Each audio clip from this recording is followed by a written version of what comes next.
So now what we're going to do is the different types of logs. We have a log where we have a base e, which are called natural logs.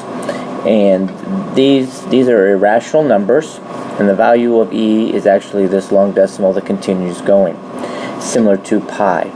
There are three ways of writing a natural log or a base log. This is the normal, best way, natural log 4 equals x. Or we could go log base e, 4 equals x. And this is the equation form. That means where we can solve if we need to solve. So if we're given us one, we want to write it in log form. We're going to first write this as a log.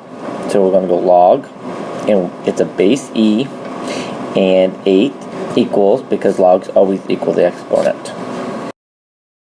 And from here, basically, we don't write the e anymore, and we change this to what's called natural log. So ln 8 equals 8, and that is how we write it in the logarithm form.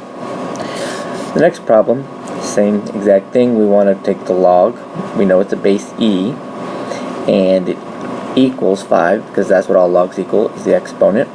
And then basically we remove this and write it with the natural log symbol, which is ln, equaling 5. And so there is our form. In these problems, we're going to go the opposite direction than what we just did. We're going to take a natural log, the natural log right here, and we're going to write it in an exponential form. So the first thing I'm going to do is I'm going to write it as a log with a base e, and then once I have it as my base, now I know the exponent function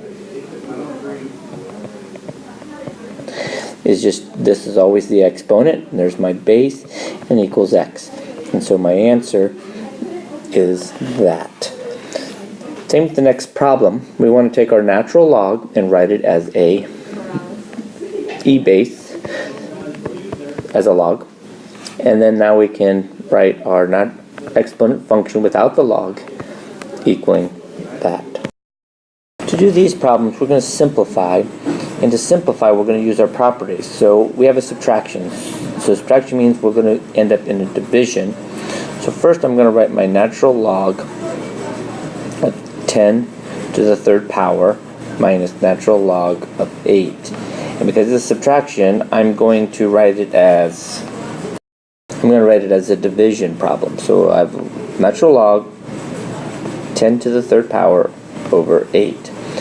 And what I'm going to do with this, I'm going to simplify it. So I'm going to write 10 cubed as 10, 10, 10, and 8 as 2, 2, 2. And then I'm going to rewrite the 10 as 2 and 5, 2 and 5, 2 and 5, all over 2, 2, 2.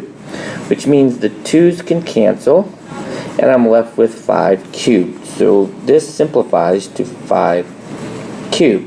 So this becomes this, and this is the work of that.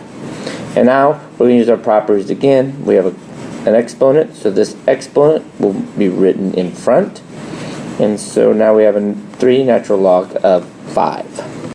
What we're trying on these problems is we're trying to get it into one logarithm. That's the instructions. So with all the same natural logs, I can write natural log, and I can put them all together. In this case, because they're addition, I can multiply each variable.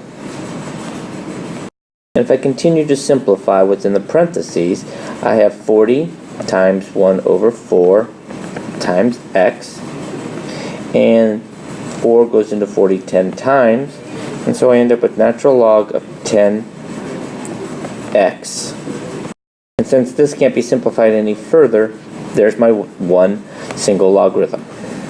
Our final problem is a compound interest problem, and it's what's called a continuous. And the formula is A equals principal e base rate times time. So let's look at what each part is. In our problem, principal in this problem is the $3,000 that is down paid.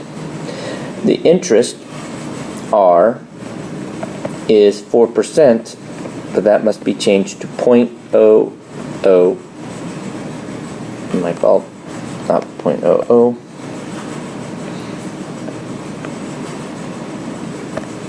0.04. I just had to move the decimal place 2 spaces. And then our time, in this case, happens to be 10 years. 10 years. And everything needs to be in years. So let's plug these 3 things in. We have this, and we have this into our formula. So our amount that we're going to have is going to be 3,000. E is our base. Our rate is 0.04, and that's going to be times 10. So now if we just do the one part that we know the number to, this is 0.4. And now what we're going to do is we're going to take this part and put it in our calculator. And when we do that, we will get this. What we get is 44.75 cents as our amount. Basically, if you put this in your calculator and then times it by 3,000, we will get how much money they will make over 10 years. And so there's our answer. So now let's do this problem right here. So I have my formula. I'm just going to write it. And then I'm going to fill out what each part is. So P in this case happens to be $8,000 because that's the principal. Our interest rate is 3.75, but we move the decimal over, so we get this decimal. And we want it for 30 years, so our time is 30 years. Once we have the 3 parts, I'm going to put it into our formula. So 8,000 E 0.0375, and that's going to get multiplied by 30. So just the exponent part becomes 1.125. And now all we need to do is press this into our calculator and see what we get.